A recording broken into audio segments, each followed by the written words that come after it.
আমরাও সেখান থেকে সরে এসেছি, সেটা আমি খুব বলবো না, মনে কষ্ট আছে। পূর্ণিমাকে রেখে অন্য মেয়ের প্রতি আসক্ত হয়েছেন পূর্ণিমার তৃতীয় স্বামী রবিন। হঠাৎ পূর্ণিমার ভেরিফাইড ফেসবুক পেজে দুটি স্ট্যাটাসে তোলপাড় হয়ে ওঠে মিডিয়াপাড়া। মোস্তাক ফাহাদের পর পূর্ণিমার তৃতীয় স্বামী রবিনও পূর্ণিমার সাথে বিশ্বাসঘাতকতা করেছেন। অবশেষে পূর্ণিমার তৃতীয় সংসারও ভেঙে যাচ্ছে।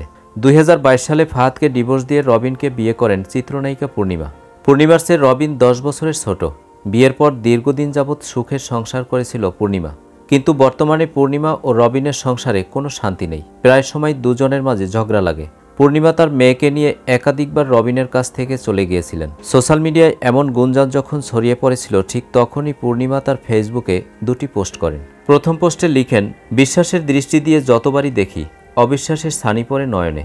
আর দ্বিতীয় পোস্টে লিখেন, মানুষের ভিড়ে কিছু মানুষ থাকে যাদের আমরা আপন ভেবে হৃদয়ের দরজা খুলে দেই, কিন্তু সময়ের কঠিন পরীক্ষায় টের পাই তারা আসলে সম্পর্কের আবরণে লুকিয়ে থাকা বিষধর সাপ। প্রয়োজনে তারা বন্ধুর মুখোশ পরে পাশে ঘোরে, আর সুযোগ পেলেই বিষ ঢেলে দেয় আমাদের স্বপ্নে, আমাদের জীবনে।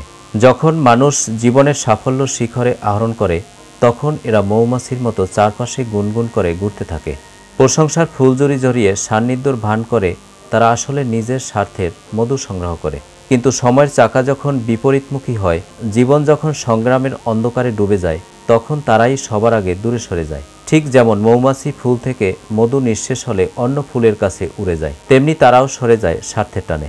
তাই এদের থেকে দূরে থাকাই শ্রেয়, কারণ মিথ্যা সম্পর্কের ভিড়ে নিজেকে হারিয়ে ফেলার চেয়ে নিঃসঙ্গতা অনেক বেশি শান্তি, নিরাপদ এবং মর্যাদাপূর্ণ।